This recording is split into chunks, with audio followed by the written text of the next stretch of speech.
Hi everyone! Welcome to News, where we take the madness of single parenthood and turn it into laughter therapy. And today, we're giving it an Asian twist. That's right, we're diving into the chaos of single parenting, Asian style.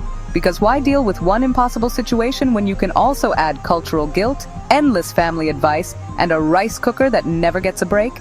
Single parenthood, Asian edition, drama, rice, and Wi-Fi.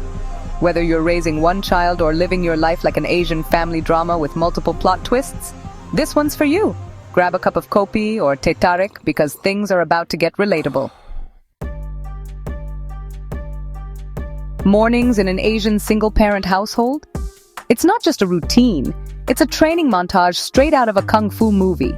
You wake up at 6 a.m. to the sound of your mom's voice in your head saying, "Why you still sleeping? Lazy people never succeed." You stumble out of bed, dodging Lego landmines and yesterday's rice spills. Your first opponent? The rice cooker. You gotta make sure it's perfectly fluffy, or your grandma's ghost will judge you from the afterlife. Next up, the kids. They're like little ninjas themselves, skilled in the art of selective hearing and procrastination. You're all, "Time for school." And they're like, "5 more minutes, Ma," in slow motion, as if they're in a dramatic shampoo commercial. You're packing lunches with one hand, signing permission slips with the other, and mentally preparing for the 20 questions your auntie will ask on the family WhatsApp group. And the best part? You haven't even had your coffee yet. By the time you drop the kids off at school, you're basically a superhero. So yeah, mornings in an Asian single-parent household? Intense. Let's talk multitasking. Asian parents don't just multitask, we're full-on ninjas. You're frying rice, checking homework, and thinking of excuses for why your kid still hasn't joined piano class. In our culture, free time is basically a myth. If you're not doing at least 3 things at once, are you even parenting? You're answering work emails while stirring curry, all while reminding your kid to practice their violin, which, let's be real, they're probably hiding under their bed. Phone glued to your ear? That's not your bestie gossiping. It's probably your mom giving you unsolicited advice on how to raise your child, all while you're trying to book a plumber because the toilet's overflowing. And don't even get me started on the mental load. We're not just juggling tasks, we're juggling expectations. Ours, our families, societies. It's like a never-ending game of Tetris, and the blocks are labeled doctor, engineer, and prodigy child. But hey, we wouldn't have it any other way, right? Okay, maybe we would. So to all my fellow multitasking ninjas out there, you're doing great. Take a deep breath, pour yourself another cup of tea, and remember, you've got this, even if you haven't showered in 3 days. Let's talk about Asian kids and silence. When your kid is quiet for more than 5 minutes, you know something's up. Silence in an Asian household isn't peace, it's a warning sign, a red alert. We're used to a certain level of noise. The clatter of chopsticks, the sizzle of stir-fries, the constant chatter of family members asking why you're not married yet. So when the house goes quiet, it's like the calm before the storm. You know something's about to explode, and it's probably not the rice cooker this time. You start to investigate, your mind racing with worst-case scenarios. Are they drawing on the walls? Did they finally figure out how to use your credit card? Did they accidentally call their grandma and tell her you're not feeding them enough vegetables? You tiptoe from room to room, your heart pounding like a Bollywood drum solo, and then you find them, sitting quietly in a corner, engrossed in a book, playing with Legos, maybe even, dare I say it, doing their homework. And for a moment, you feel a sense of relief so profound it could rival winning the lottery. But then, just as quickly, the paranoia sets back in. Here's something uniquely Asian. No matter what you do as a single parent, you feel guilty. Didn't cook dinner from scratch? Guilty. Didn't enroll them in extra tuition? Guilty. Didn't reply to your auntie's WhatsApp about why your kid isn't a doctor yet? Double guilty. It's like we're competing in the Asian Parenting Guilt Olympics, and the only prize is more guilt. You know what I'm talking about? That nagging feeling that you're not doing enough, that you're somehow failing your children. You see your friend's Instagram post of their kid winning a spelling bee, and suddenly you're questioning every life choice that led to your child thinking banana is spelled ba-n-a-n-a. And then there's the guilt you feel for not being able to give your child the traditional 2-parent upbringing.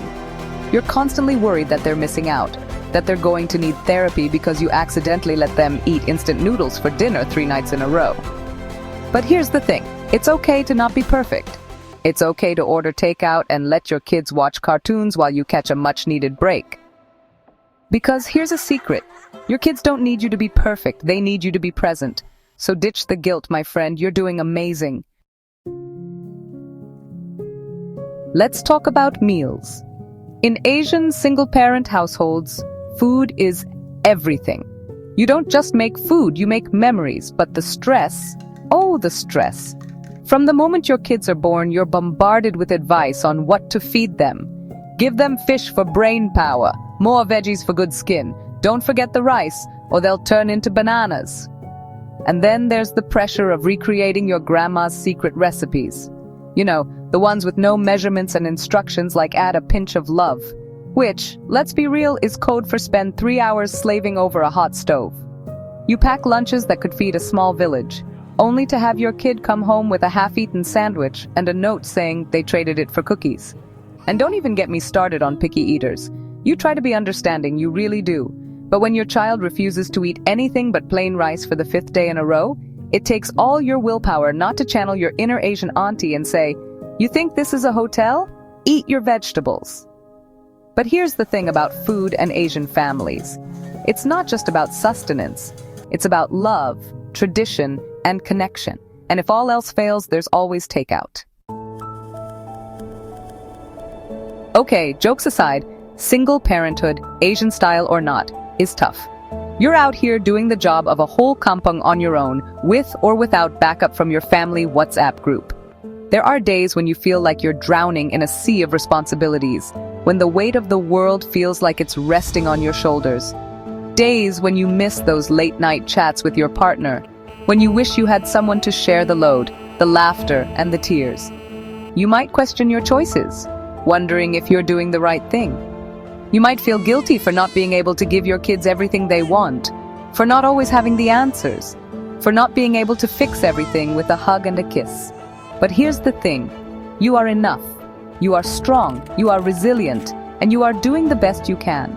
You are teaching your children about independence, about resilience, about the power of unconditional love. You are showing them that it's okay to ask for help, that it's okay to not be okay, that it's okay to be vulnerable.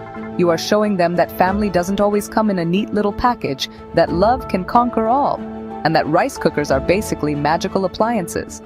So hold your head high, single parent. You are a warrior, a superhero, a freaking rock star. And don't you ever forget it. Self-care as an Asian single parent is tricky. You feel guilty for taking a break because you hear your parents' voices saying so. But listen, self-care is essential. We're taught to put our family's needs before our own, to sacrifice our happiness for the sake of everyone else. But here's the thing, you can't pour from an empty cup. You can't be the best parent you can be if you're running on fumes. So how do you practice self-care when you're constantly surrounded by tiny humans who rely on you for everything? It's all about finding those little moments in your day, those stolen breaths of air that can recharge your batteries. Maybe it's waking up 15 minutes earlier to enjoy a cup of coffee in peace before the chaos begins. Maybe it's taking a long hot shower while your kids are occupied with a screen. Don't judge, we all do it. Maybe it's hiding in the pantry with a bag of chips and pretending you can't hear your kids screaming for more snacks. Whatever it looks like for you, make self-care a non-negotiable part of your routine. Because when you take care of yourself, you're not just doing it for you, you're doing it for your kids. So go ahead, indulge in that face mask, book that massage. If you've enjoyed this video, hit the subscribe button for more laughs and videos like these.